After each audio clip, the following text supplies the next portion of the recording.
अभी तो मैं जा रही हूँ सेठ जी, लेकिन आप मेरी एक बात को गांठ बांध लो, कभी भी गरीब या कमजोर को दोबारा ठगने का प्रयास मत करना।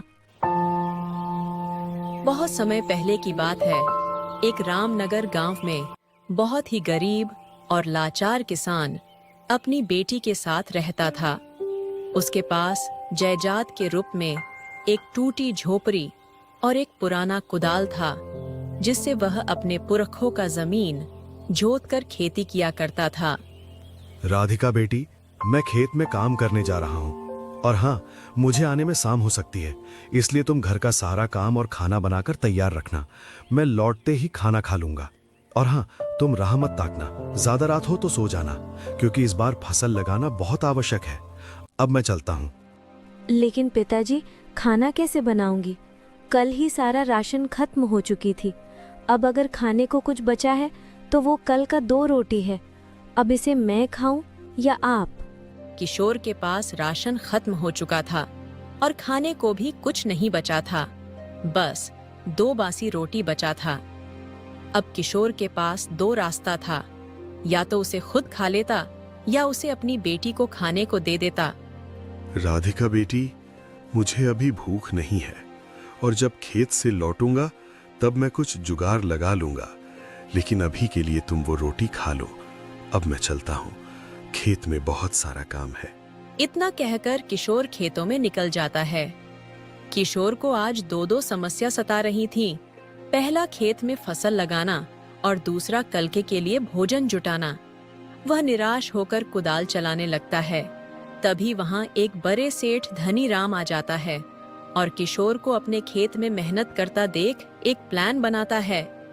अरे हरिया, देखो तो किशोर कितना मेहनत कर रहा है, लेकिन ये मेहनत मुझे खटक रहा है, क्योंकि ये मेरे अंडर काम नहीं कर रहा है।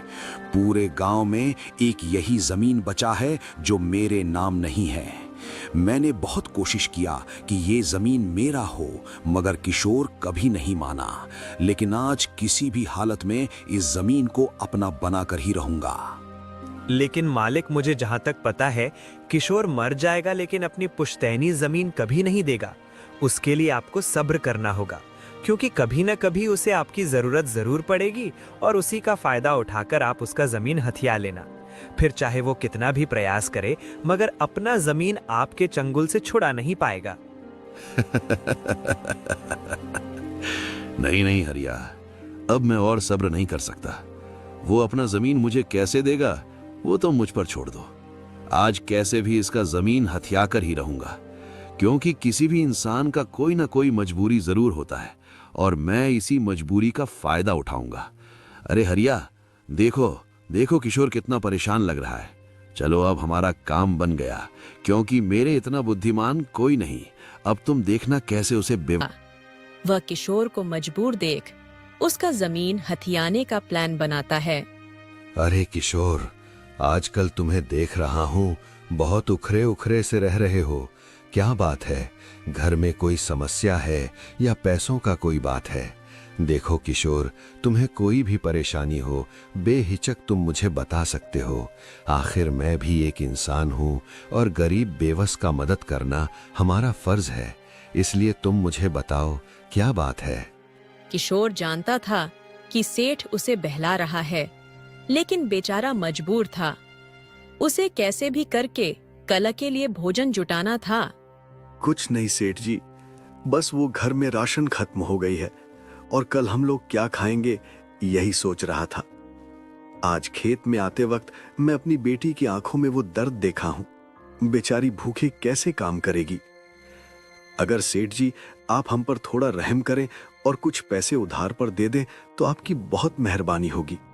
आप चिंता मत करें सेठ जी, जब फसल तैयार होगा तो उसे बेचकर आपका कर्ज चुका दूंगा। अरे किशोर, तुम चिंता मत करो, तुम और तुम्हारी बेटी कभी भूखी नहीं रहेगी। ये लो, ये कुछ पैसे हैं, इससे तुम घर के लिए राशन खरीद लेना। अब मैं चलता हूँ, बाकी कोई और समस्या हो तो बेहिचक मेरे पास आना। आपका बहुत बहुत धन्यवाद सेठ जी। शायद आपको पता नहीं कि आपने मुझे एक नई जिंदगी दे दी है, नहीं तो हम लोग भूखे मर ही जाते। धनीराम का ये प्लान सफल हो गया था। लेकिन शायद किशोर को मालूम नहीं चला कि सेठ उसे नई जीवन नहीं बल्कि आखिरी सांस लेने का मौका दिया है। किशोर खेत का काम खत्म कर देता है और खुशी खुशी बाजार राशन लेने चला जाता है। इधर हरिया को समझ नहीं आ रहा था, वक्त की रोटी तो नसीब हो गई थी, लेकिन उसे कहाँ पता कि अभी बुरा वक्त आना बाकी है।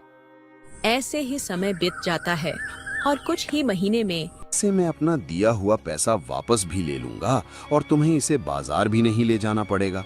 बोलो क्या दाम लोगे? सेठ अपना चाल चल रहा था, लेकिन किशोर को कुछ पता नहीं चल रहा था और वो अपने मन में सोचता है, सेठ जी ठीक ही कह रहे हैं, अगर मुझे इसे बेचना है तो बाजार ले जाना होगा। इससे अच्छा सेठ जी को ही बेच देता हूँ, उनका कर्ज भी चुकता हो जाएगा और कोई बात भी नहीं बिगड़ेगी। ठीक है सेठ जी, आप ये अनाज खरीद लो, लेकिन सेठ जी इसका दाम आपको पूरे 8,000 रुपए देना होगा और आपका कर्ज भी खत्म हो जाएगा, क्योंकि सेठ जी अभी राशन का दाम बढ़ गया है। वाह किशोर वाह, क्या दिमाग लगाए हो। इतना महंगा अनाज तो नहीं है, लेकिन कोई बात नहीं, इसको मैं एक ही शर्त पर खरीदूंगा कि ये अनाज अभी जिस हालत में है उसी हालत में देना होगा। और हाँ, इसके बदले 8,000 रुपए तो क्या, मैं पूरे 10,000 रुपए देने के लिए तैयार हूँ, बस तुम हाँ कहो। ये सेठ का एक सोचा समझा जाल था जो किशोर को फंसने। राधिका अपने पिता के बचे पैसों से एक ट्रैक्टर भाड़े पर लाती है और 10 बोरी अनाज भी।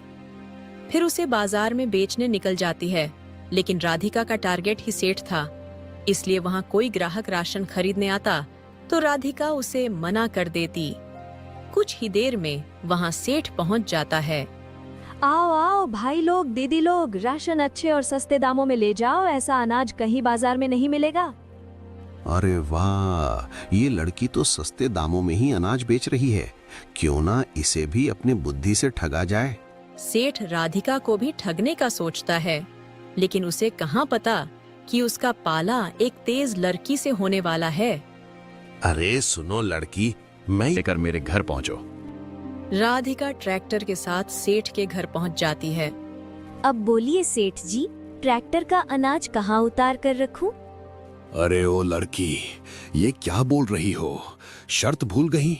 मैंने क्या कहा था कि अनाज जिस हालत में है उसी हालत में बेचना होगा, और अनाज अभी ट्रैक्टर पर है, इसलिए अनाज के साथ ट्रैक्टर भी मेरा हुआ।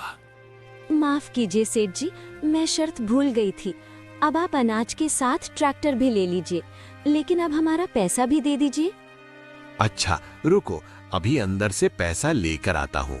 ये आप क्या कर रहे हैं सेठ जी? शायद आप शर्त भूल रहे हैं। मेरी शर्त ये थी कि पैसा भी जिस हालत में होगा उसी हालत में देना होगा, इसलिए आपका पैसा घर में है तो पैसा के साथ आपका घर भी मेरा हुआ। खबरदार जो घर में घुसे तो। राधिका के बात सुनते ही सेठ धनीराम को दिन में ही तरेगन दिखने लगा था। सेठ ताव में आकर कुछ ऐसा फैसला कर लेता है जो उसे बर्बाद कर देता है। ये तुम क्या बोल रही हो लड़की? तुम्हारा दिमाग तो ठीक है? 5,000 रुपए के लिए तुम मेरा घर लोगी? शायद तुम्हें पता नहीं कि तुम किससे पंगा ले रही हो। अगर ऐसी बात है तो चलो पंचायत के सामने, कौन गलत है और कौन सही सब पता चल जाएगा। धनीराम जानता था कि उसका मित्र उसका साथ देगा और इस खेल में वही जीत। ये और बाकी है, अगर तुम बचना चाहते हो तो 200 सोने के सिक्के नहीं बल्कि पूरे 500 सोने के सिक्के देना होगा, तब जाकर तुम इस समस्या से बाहर निकलोगे, वरना छोड़ूंगी नहीं। राधिका 500 सोने के सिक्के का डिमांड करती है। मरता क्या ना करता, सेठ को कैसे भी करके इस समस्या से बाहर निकलना था, इसीलिए वो मजबूरन 500 सोने के सिक्के दे देता है। राधिका सिक्के लेकर घर जा ही रही थी, तभी सेठ बोल पड़ता है, सुनो लड़की, आज तो तुम जीत गई, मगर ये मत समझना कि तुम मुझसे चालाक हो। इस गांव में कोई ऐसा नहीं जो मुझसे बुद्धि के मामले में मुकाबला कर सके। ये बकवास बंद कीजिए सेठ जी, अभी अभी आपको धूल चटाई हूँ और फिर आप पंगा ले रहे हैं। इसके बाद साफ पता चलता है कि मैं आपसे ज्यादा चालाक हूँ। अगर यकीन ना हो तो फिर से आजमा कर देख लो। अच्छा ठीक है लड़की, अगर तुम्हें इतना ही घमंड है तो लगी एक शर्त, हम दोनों एक एक किस्सा सुनाएंगे। अगर जिसका किस्सा झूठा और बेहतरीन होगा वो इस मुकाबले में जीत जाएगा। और एक बात, यहाँ जितने भी लोग मौजूद हैं, अगर जिनको भी किस्सा सच लगा वो हार जाएगा, और हम दोनों में से कोई एक दूसरे के किस्सा को झूठा नहीं कहेगा, उसे सच ही कहेगा। और हाँ, इस मुकाबले में अगर तुम जीती तो मैं तुम्हें पूरे 1500 सोने के सिक्के दूंगा, और अगर मैं जीता तो तुम्हें बदले में ये 500 सोने के सिक्के और जमीन देना होगा। बोलो, क्या ये शर्त तुम्हें मंजूर है?